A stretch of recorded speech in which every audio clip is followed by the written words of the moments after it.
I call the Honourable Member Philip Twyford, and I understand that this is a split call, so the member will get the ballot for. Thank you. You're welcome. Well, it's good to follow Claudette Hoeti in this debate, but I just want to note that there does seem to be a condition that's afflicting the National Party benches. It was only last week that Maggie Barry declared how happy she was having heard all the submissions on a particular bill that was being debated, and it subsequently turned out that it was a first reading of that particular bill. Unless I heard wrong from the member who spoke before, she said that a number of these things would be sorted out in Select Committee. Well, I don't know whether the National Party Research Unit is not updating their speaking notes very often these days, but I'm pretty sure this is the second reading. That's right. What's the second reading? And in fact, a number of speakers have commented on the very fine submissions that were heard. All eight.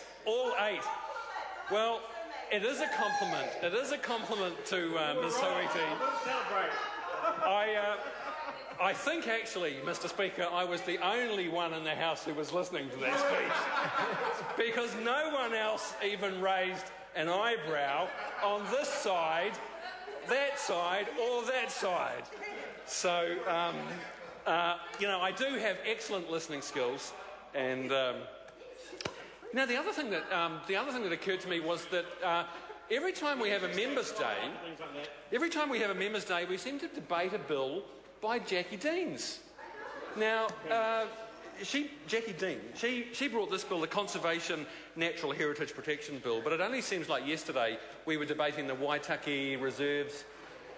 The member, Nicky Wagner's telling me that Jackie Deans has had 4 members' bills. Well, frankly, I feel like taking a point of order about this because there are serious equity issues here.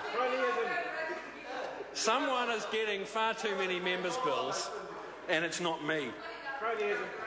Well, Mr. Speaker, we're supporting this bill for obvious reasons.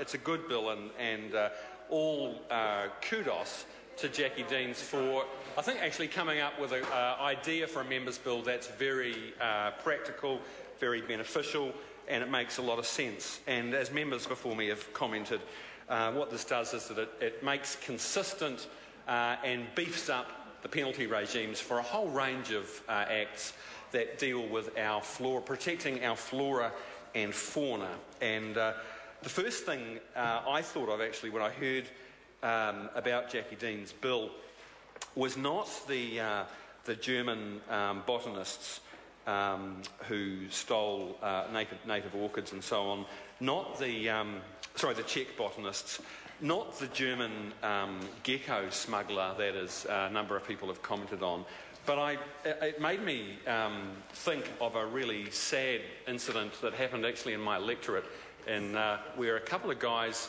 found a juvenile fur seal that got caught up in their fishing net in Henderson Creek, a place where quite close to where I live and where I go kayaking quite often. And unfortunately, these guys clubbed to death this baby seal with the oar of their dinghy and beat this poor baby seal senseless. This is a couple of summers ago now. And the 1-year-old fur seal was cared for at Auckland Zoo, and it had a fractured cranium and a number of injuries, and it died within a couple of weeks. So these kind of things happen from time to time in New Zealand.